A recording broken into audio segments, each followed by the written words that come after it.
Hey man, you ready for a smoke break? Hey man, you ready for a smoke break? But I'm gonna get you high today. We're rocking and rolling with the Organic Section podcast. This episode's going to be a homegrown section edition. I've got my man Mitchell in the building. Mitch, How's it what's going? happening? How are you, man? Man, I'm living a dream. What brings you here? Cannabis. Cannabis. Yes, sir. You moved across the country for the cannabis. I did. I moved back home. I was born here in Colorado Springs. Moved back to Florida when I was about 5. Father's health reasons. Lived there for 28 years and ended up going through a divorce and decided to come back home and follow my dream. I'm living it.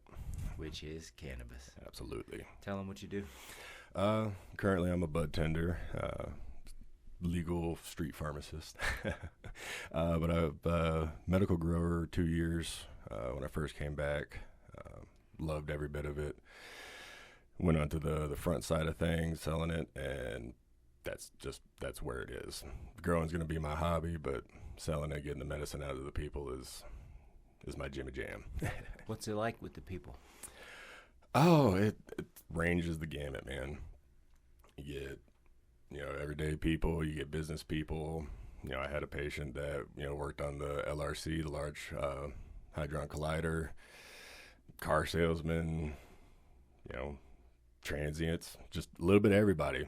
Some people happy, some people are just blah, but as far as like the service industry, they're some of the better people to work with, to serve, and I can't get enough of it.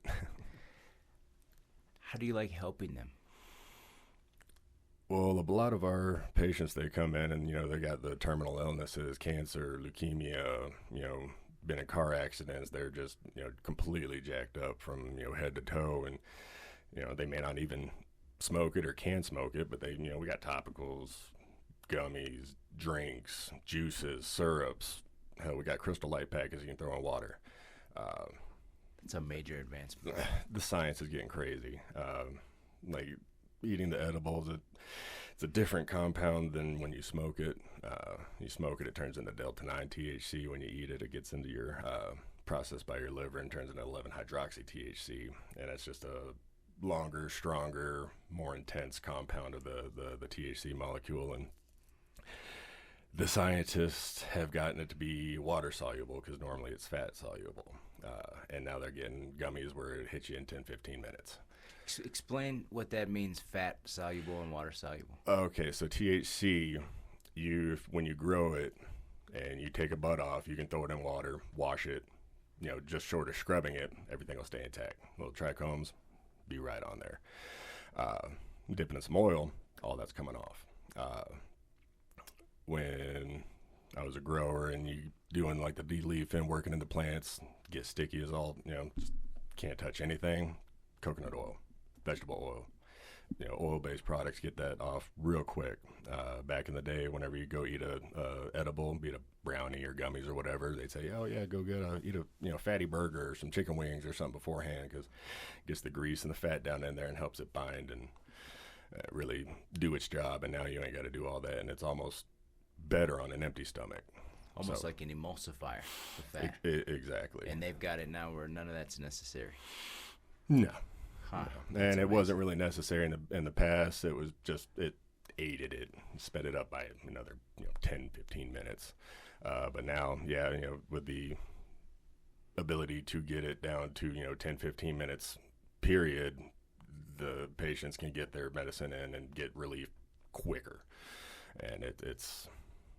Do you notice they find more pain relief from edible products than they do from smoking it? Everybody's different. Like, I don't process edibles like most other people do. I can, smash 1,000-milligram chocolate bar and go hop a flight, in the airport and get to my destination.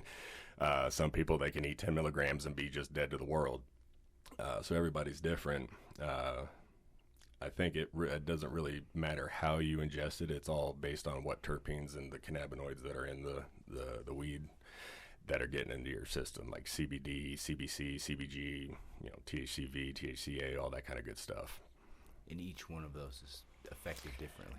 Yes, and each one plays off of the other one. Like you get a 1-to-1 edible, it's 1-to-1, one ratio of THC, one ratio of CBD. they enhance each other.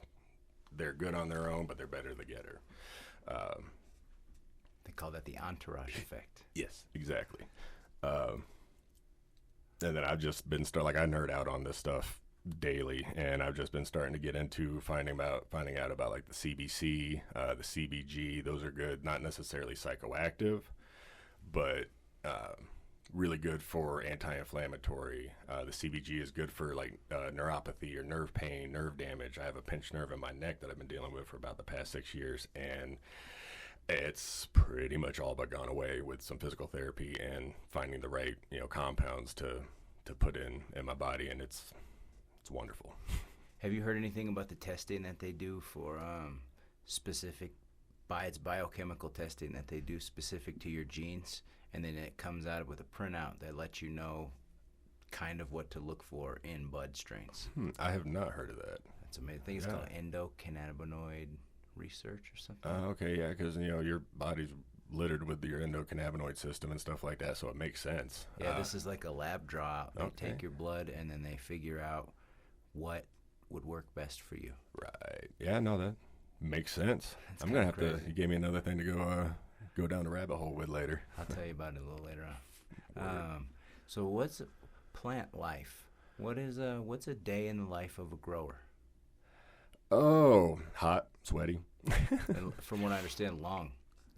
Yeah, no, because the plants, they don't take a break. They don't, they're always growing. You need to be, constant attention to them. Yes, you need to let them grow, overnight. You don't need to constantly be messing with them, but yeah, you need to make sure the nutrients are mixed up good, pH is at the right level.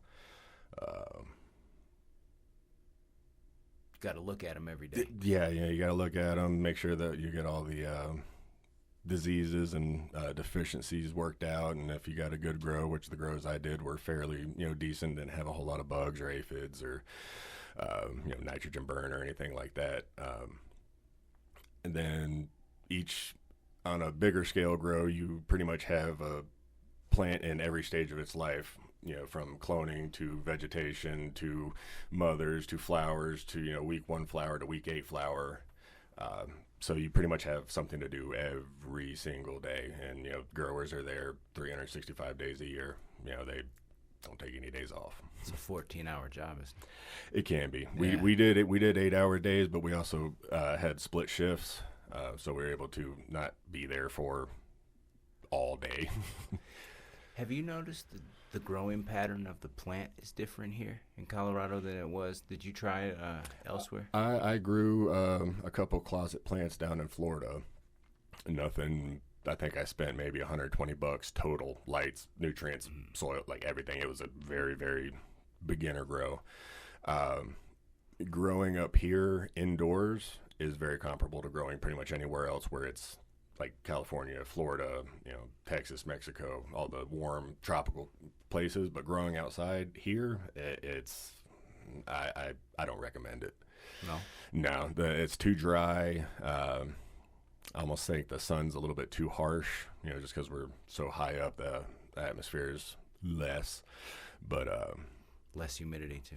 Yeah, I'm not saying it can't be done, because obviously we got growers out here that have outdoor farms and that they tout that's what their dealies are, but their wheat doesn't show, and that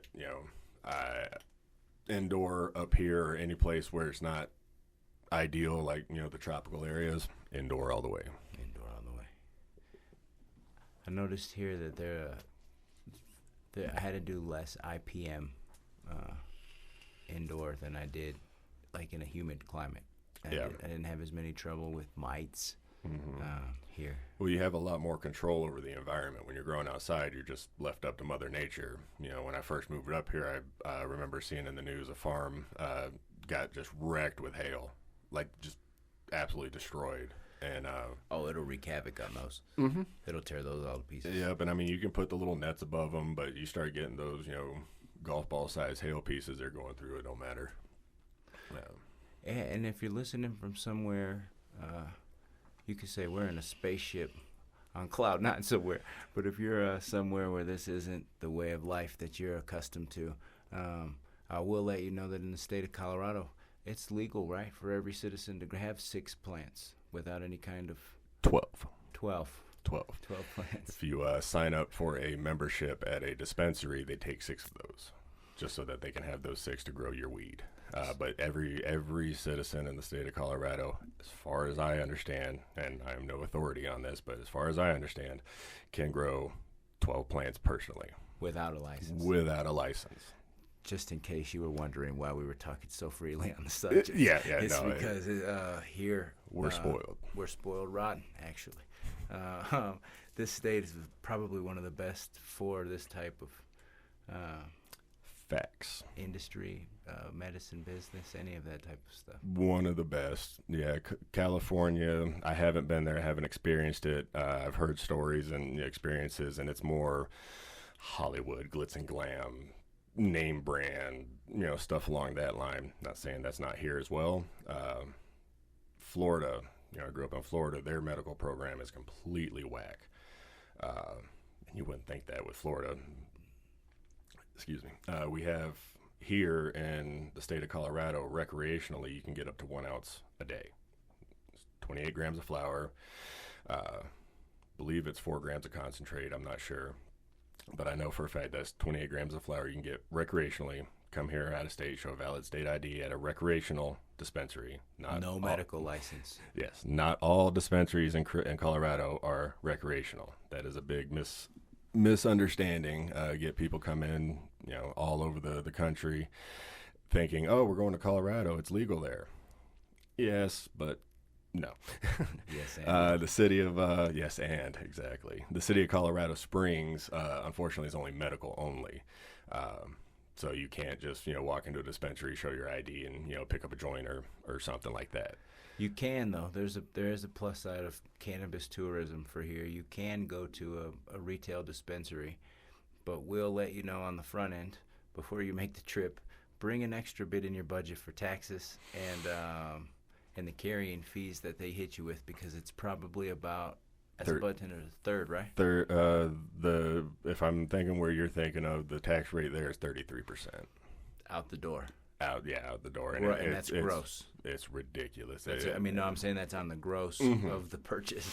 Yes. You walk out there with a receipt, looks like a CVS receipt. It's 4 feet long. And they hit you up every which way: city, county, state. City, county, state. Rec city a couple times. I think the city hits it a couple times. But that is going to be the closest to the Colorado Springs, area, and that's going to be down in Manitou Springs. That's correct.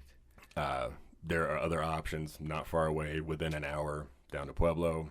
Palmer Lake just went recreational April 1st. Thought that was an odd day to do it. Why not just wait a couple more days and do 420? Nah. I've never even been to Palmer Lake. Me, I've just been. Where is that? I want to say right above Monument, 25 minutes north. Yeah, 25 minutes north. Huh. Pueblo's, depending on where you go, 30 to 45 minutes south. So it's an equal drive, north or south from. I'd say Palmer Lake might be a little bit closer, but it's splitting hairs. So, piece of advice: when you fly into Denver, do your rec shopping there. It's gonna be a little bit cheaper for you. Yeah, and I believe the last thing I heard was that the recreational dispensaries in Denver outnumber Starbucks 3-1. Oh wow! Yes, that's wild. And that was a couple of years ago, so I'm sure it's even more by now. That's insane. They say cannabis outsold chocolate last year too. Wouldn't surprise me. It wouldn't surprise me if cannabis chocolate outsold chocolate last year. Eventually, it will eventually. They got some really good products like Northern Standard, Incredibles. They have some really good quality chocolates, and doesn't really taste like you're munching on a bag of lawn clippings or anything like that. They'll get you. They'll grab you by the boo-boo. Yeah. I'm a fan of the Northern Standard myself. Pretty fond of the s'mores. I was just about to say that. Yep. That's probably my marshmallows, graham crackers on the back. A bud tender told me before that she likes to purchase the plain chocolate ones and use them in recipes. That's the first one that leaves in our shop is the milk chocolate. And she'll break them up, and instead of chocolate chip cookies, put them in recipes and things that call for chocolate. It's already dosed and it's already. Yep. People do the same thing with the distillate syringes because it's already activated. You can sit there and just squirt the thing in your mouth and It's ready to go. And people put it in syrups, put it over their pancakes, just put it in things, and you're good. You got a dosed edible meal. I think that might be something else people don't really understand about cannabis, is that there's a decarboxylation process. Yes. And if you go into a store and you buy a sack of weed and you eat it, flower weed, yes, a bag of weed, like back in the day, and you eat it, you will not get high. You'll have a weird taste in your mouth, and you might have some issues later on down. Yeah. But no, you gotta bake it low and slow at like 250 for 15-20 minutes or something like that, and that brings the THC up to not where it dissipates, but it activates it. And you can eat that. And then you can eat that. It's not going to be good, but then you put it in the butter and do your whole thing with the distilled water, separates and makes clean butter. So when you were talking about the distillate being able to be gone right into the mouth that way, that's because that's already activated. Yes. Yeah, they activate it in the drying process afterwards, and then when they run it through the distillation, it's ready to go. Rock steady time. Absolutely. That's nice. But you can very much take a sack of flour and put it in something like a pasta with bouillon per se. You could sprinkle your sack right into there, and it might not taste great. It won't taste good, but it'll work. It's going to work. It's going to grab into that starch in those noodles or in your flour that's in your baking goods. For sure, and as long as it gets up to the proper temperature and to where it gets that decarboxylation effect, good to go. What is that temperature? I'm not sure exactly at what temperature it is. I just throw it in the oven at like 250 for 15-20 minutes, and I've never had a bad brownie, bad butter, anything like that. They've always been strong. Right on point. I was going to say, I think for science sake, I think it's at 240. I would not dispute you on that. I think it's between 240 and 270, over 275. 280 pops out in my head as being like too hot. Yeah, it'll burn it up. I wouldn't dispute you on 240 being the number. And I think it's for a certain amount of, like you said, above 15 minutes. After, you could actually do it with butter, and I think you could do it in a crock pot overnight. But if it's too long, it'll cook out. It'll start to evaporate the oils and stuff like that, for sure. Degrade the medicine. So, in this section, we call it the Roll 'em Swole section. This is your methods of consumption. How do you like to consume your medicine? Yes. I like a pipe guy. Like a pipe. I feel I'm pretty old school. Pipes, like joints. a bong for. A bong, not necessarily a water bong, but just a glass pipe, chill 'em, something along that line. I feel the glass just is a cleaner taste. With flour. With flour, of course. Then you get, the concentrates was a whole nother ball game. And that. You like a banger with that one. Yeah, you get a banger. You can use it in a bong as well, but you got to break out a torch and get it all heated up, and it's definitely the most druggy way to do it, but it's phenomenal because it's basically concentrated weed.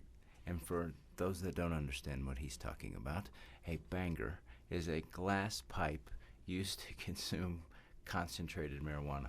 Some of them have water in them. There's a heating apparatus like a blowtorch involved, and it is consuming concentrated cannabis like wax, shatter wax, sugar wax. Hash is consumed that way as well. Right. And to put it into perspective, most flower cannabis is going to test anywhere between 15 and 30% THC. A bit of concentrate will be anywhere from 60 to 85%, even up to 90, although I think 90 up that way is a little bit exaggerated. But yeah, 60 to 80%, and it's a little dab will do you. And that's because it's been extracted. It's been extracted, and minus plant material. Yes, and there's a bunch of different ways that you can extract it, and you can get all different types of consistencies from jams to butters to crumbles to waxes to shatters to rosins to resins to anything, crystals. The world of concentrate is again ever growing. And as far as pain relief, that's a real similar method of consumption as far as edibles are like that. I've heard people say concentrates also help a lot with pain because of the amount of medicine. Because of the amount of the concentration of the chemicals that are cannabinoids that are in the concentrates, it hits quicker, faster, and harder. Some concentrates are better than others. Not all created equal. They're low tier, mid tier, and high tier. And pretty much with that is you're going to be getting a better taste and a better consistency, in my opinion. It doesn't taste burnt. No. There's some stuff out there that looks like a baby ate some Indian food and you changed a diaper, and it just doesn't look all that good. Doesn't taste all that good. And then that stuff is, you hear the stories about people feel like they have an elephant on their chest, or they start getting the splitting headache and start freaking out. It's from impure, not properly produced concentrates. And but then you get like the rosins, which are just, there's no solvents, it's heat and pressure. Yeah. And it's the cleanest way you can consume THC. That's done with a press and a small amount of heat, and they press the actual flower. Yes. And the good stuff, which would be extracted in concentrates, is just pressed out with heat. It's more of an organic, natural way, probably. Yes, completely all organic, especially if you take steps to do, non-chemical pesticides and stuff like that, all, organic components. It's the cleanest way to ingest THC by far. They chop the plant down, put the buds in an ice bath with micron bags in them to catch the trichomes, and then they take those trichomes, which that then is called bubble hash.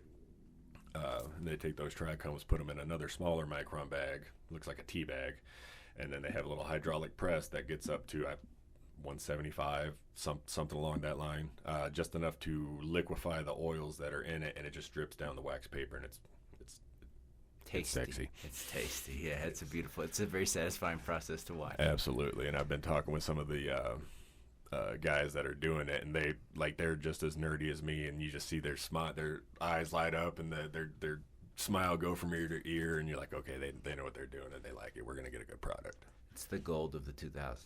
Yes. Absolutely. So if you had a patient and this person wasn't able to inhale cannabis, if he couldn't smoke, and but he was more fond of, let's say he didn't want to buy a pre-made candy bar. Mm-hmm. He was going, I would rather purchase my own concentrates or something of that sort and make my own chocolate bar. Yes. What would you recommend to him? I would recommend, if you have a chronic enough condition, we have something here called an EPC, which is an extended plant count. And the most I've seen checking somebody in with an EPC is they're able to get 33 ounces a day, which is a lot. Just so you know, that's 2 pounds and 1 ounce. Yes. And they do that and make their own butter in quantity. I don't think Snoop Dogg could smoke 33 ounces in a day. He'd try. I'd try. But yeah, they normally do that to make their own edibles, make their own RSOs, the Rick Simpson oils, which help with cancer, epilepsy, name something. It helps it with. Even if it doesn't help it directly, it helps something to aid helping it. Like it's the, when they refer to medical cannabis, that is the medicine. That is the ultimate, end all be all medicine. Stops tremors in its tracks, eases pain. My mother has a pinched nerve in her shoulder, and I've gotten some patches. They even have transdermal patches, like a nicotine patch. And she said it was the first time she slept, without pain in a good while. So, these things are out there. The medicine is out there. The good times are out there, but the medicine is out there as well. And that's why I do what I do. Yes, the plant is fun. Yes, it creates creativity, and some of the best, ideas have come off of, this plant. And brotherhood, absolutely. No, the industry, the culture is some of the best that I've seen. And I've been through a bunch of different jobs and, areas of life, and this is just where I've been called to, and I am the weed man. Hey, man, you'd probably be surprised to know how many bud tenders, dispensary, cannabis industry people have told me with down to the point of tears in their eyes about the help that they've seen people experience in that position. Oh yeah, no, and it stabs you in the heart when you don't have a product that somebody comes in and gets as medicine, and they walk in, they look where it normally is, and then their face just drops because you don't have the medicine. I will find that at another dispensary because I want them to get their medicine. Yeah, it's not some kid looking for the stankiest ounce he can get to go out hiking in the mountains or anything. It's no, you're dealing with people. I'm dealing with somebody who if they don't get this, their life is going to be hell for the foreseeable future. In the clinic, I would have to agree. Mitch works in a dispensary as a bud tender, and I work in a clinic that distributes medical cannabis carts. We do the evaluation for you. So I see where he sees patients and consumers on one end, I see them on the other end before they have to see the state for their medical card. You have to see in Colorado a doctor to give you a certificate. It's called a provider certificate. And then you send that goes to the state, and then you pay the state a little bit of money. I think it's $30.93. Something along that. It's an obtuse number. Yeah, and then you get your card, and that's another thing when you brought up the EPC that I think a lot of people don't realize is you've got to get a first-time medical card, and then you can apply for what the EPC. Yeah. And what the EPC does, aside from allowing you a larger buying rate, it also changes the price in a lot of places. Sure, the tax rate on it pretty much disappears, so they're pretty much getting it at cost. And a wholesale priced in some places. Exactly. Like it's if you're really bad off and need that type of medicine, it's highly recommended. I can tell you from personal experience, man. My son, the one that's on the spectrum real heavy, right. He had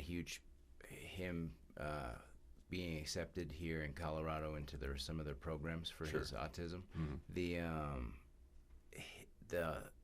trial and error process in dealing with minors with those products is kind of tricky, but once you figure it out and you get it, I understand what you guys are talking about when you say it's miraculous. What you say. It literally is miraculous. There's no other there's no other word for it. Nope. I saw my son speak his first sentence here in Colorado. Awesome. Begin to potty train, and we weren't sure that was going to be a thing. Oh, sure. A huge credit is for the therapies, of course, but in my mind, I know a small of it because that product will, in cases of autism, in cases of a lot of disorders, it slows down your system just enough to where it can kind of go like, oh, this is where I'm supposed to. Yeah. It brings it down to like a level of homeostasis that the body wants to be at. The body wants to be normal, wants to be, it doesn't want to hurt it. Yeah, no, it wants to be like everything, the path of least resistance. Like water, baby. Yeah, exactly. Everything is like water. So what's it like today? What's it like working a dispensary? Like your day to day when you get there till you leave. Sometimes for somebody that, let's just say some dude in if you're wanting to work, if you're living somewhere where it's not legal, not even medically, and you're still having to buy it from homeboy from around the block, and you're working a part-time job, working at the Piggly Wiggly or yeah. whatever it may be, working as a bud tender, it in different places have different ways. Some have deli style where you can buy a gram, or you can, and they'll pick it out and weigh it out right there for you.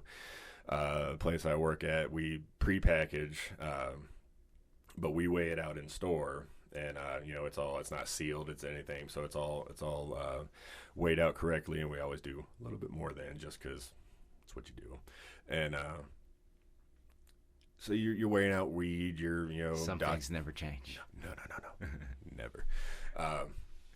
Weighing out weed, documenting what you weighed out, doing math on a calculator, putting things into the system so you can print out labels so you can sell them, making sure you got the right things in the right spots, make sure the store's clean, and then it's just waiting for people to come in. And then our product pretty much sells itself, and I say I have probably one of the easiest jobs in the world. So once that light comes on and the door is unlocked, would you say that it's a pretty steady chain? Yeah. Yes. The chain I work for is steady. The location is probably the second busiest, tied second. There's another one that is definitely the busiest, and they run through product real quick. And there's also very slower locations, which I've picked up shifts at, and people I saw. And so twiddling your thumbs. Yeah, no, there's can be a lot of downtime. I'm generally, researching and just like going down the rabbit hole and finding new things and thinking of things to ask the laboratory people when they come in. And they actually gave us a little printout of like each type of either distillate, rosin solventless cartridges and how they make them and the properties and stuff like that. So I sit there and go through them, and then you can only do that for so much. Then you're just literally sitting there.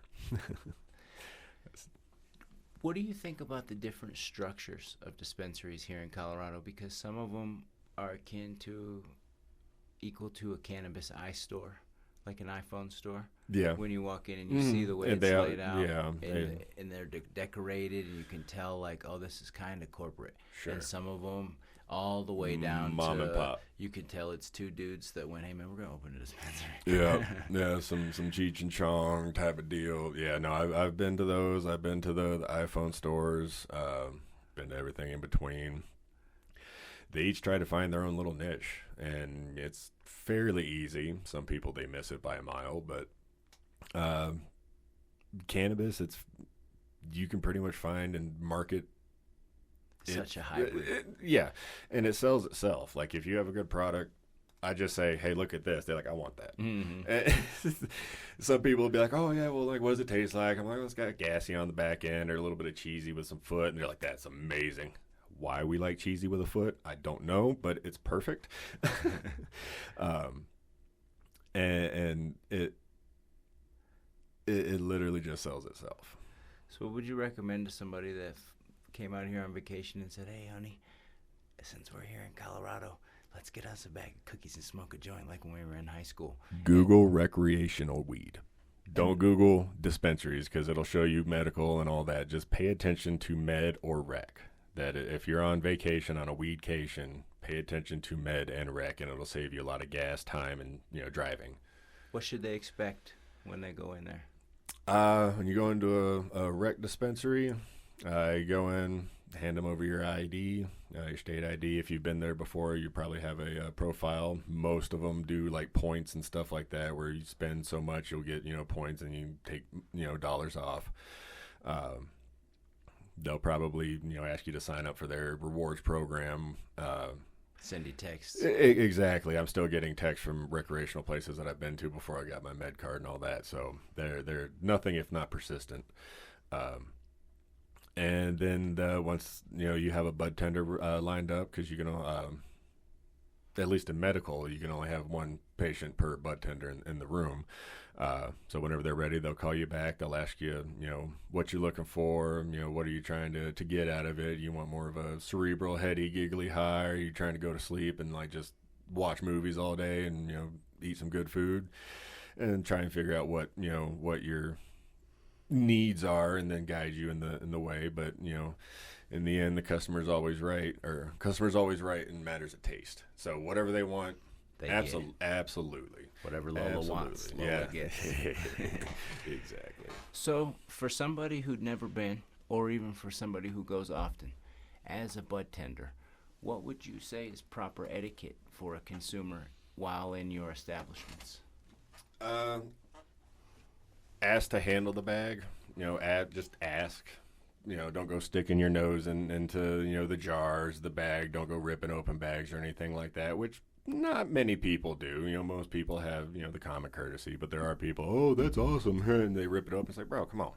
We're trying to sell that. You may not buy that. We need to start a policy where if you open it, you buy it. Shoot, hey, that's something else you should know. In a bong store, if you put it up to your mouth, that becomes your bong. Yes. In every single one of them. Doesn't matter how much it costs, whether you plan to buy it or not. And the fact that we can wipe it down with alcohol, no. You put your mouth on it, that's your baby now. It's a very break it, you buy it, you touch it. For sure. And don't be afraid to ask questions.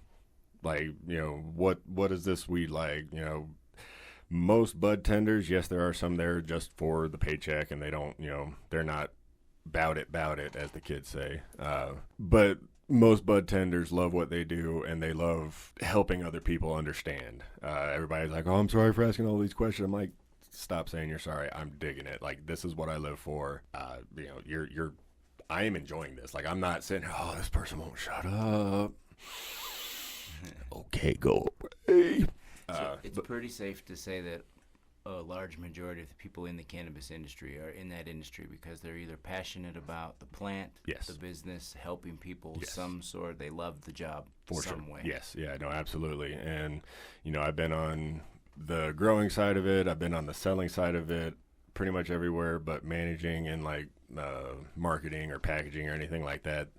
I've grown it, I've sold it, and pretty much everybody that I've worked with they're meant to be in this job.